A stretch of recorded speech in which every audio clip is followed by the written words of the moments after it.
All right, guys, we got our next break. That means that I just brought another special guest over here to hang out with me what I think I'll call the EP pit or the epic pit. Your name, sir? Fraser Lusty, very nice to meet you. Fraser. That is a strong name. Can you tell? Or as most people in America would say, Fraser, like the TV host. So yeah, you're far from that. I love this guy. He's from my homeland. He's Scottish, if you couldn't tell. But let's talk about your role, the name of your company and your role. I'm Managing Director of Equity Gap. We're a large angel syndicate based in Edinburgh in Scotland. And whilst we invest in Scotland, we have got investments in other parts of the UK as well. So we run it as a business, myself and my fellow director. We look after the interests of over 100 investors. Wow. And we invest in early stage companies, predominantly kind of in clean tech, energy, transport. So very relevant sectors for the modern economy. We're a co-investment partner of Scottish Enterprise, who are the economic development agency in Scotland. So whenever we invest, they, as our partner, come in and match us and come in. So it's a very efficient way of getting a public-private initiative to kind of fast-track some of the Scottish companies we invest in. Fraser, talk to me about process. Is there like maybe a process that's in place or some set criteria that you look for when you're talking to? So, I mean, I think that we've not had to prospect for deals in Scotland for probably 5 or 6 years. We're well established, we're reputationally strong. Most of the companies that are looking to raise money will appear in our inbox at the right juncture. And I think that we've got a natural pipeline. Yeah. So I think that we understand what our investors might be interested in. So there could be a thing where you're either not the right sector, too small, too big, the valuation doesn't sit right. So we can kind of clean up the kind of pipeline on those criteria.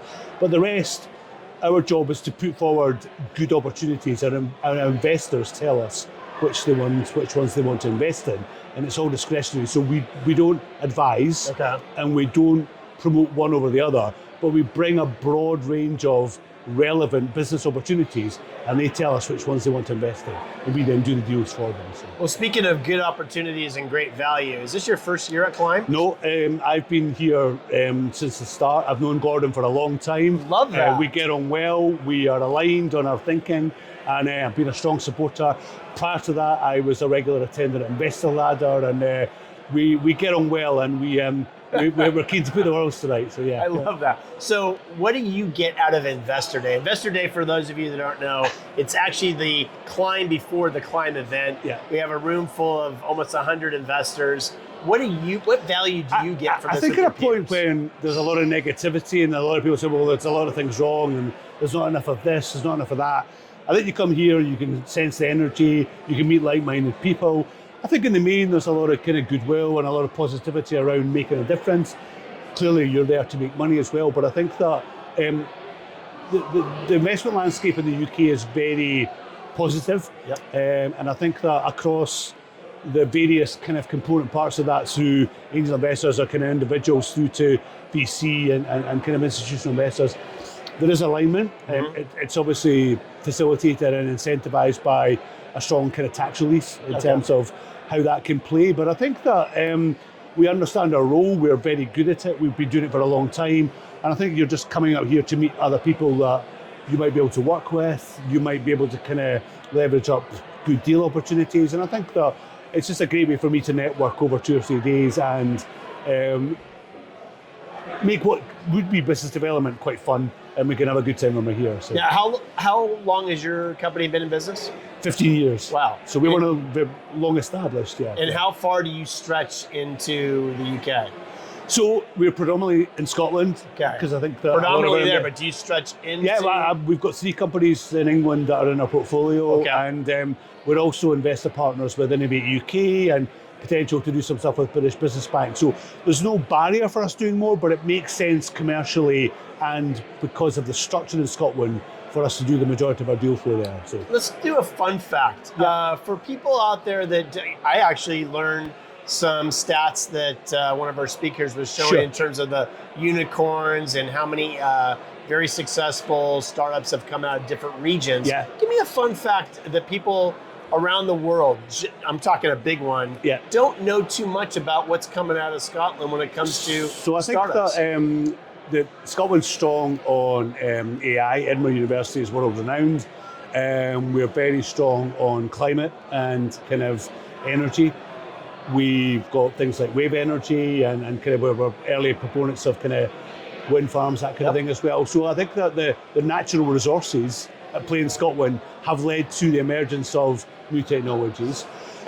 One of our companies is a golf wearable called ShotScope, who are just established themselves in America, and they're now turning over £10 million, and they've displaced Garmin in the UK as the leading kind of wearable. So that's great as well.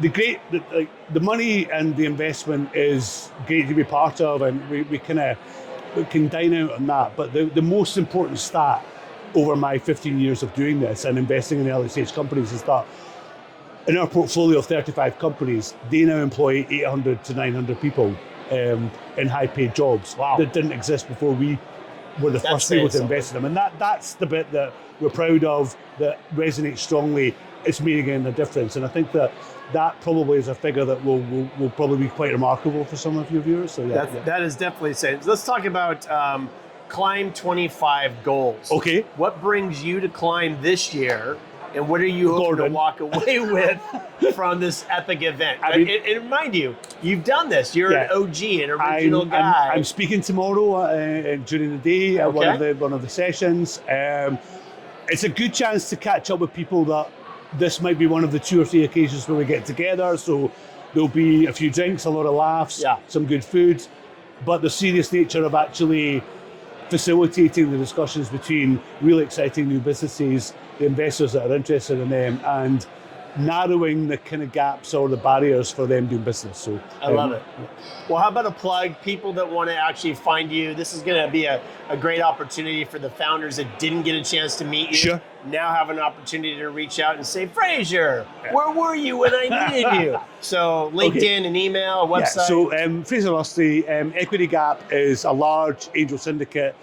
We invest in early stage companies, and whilst it's in Scotland, we have got a kind of an appetite to look beyond that.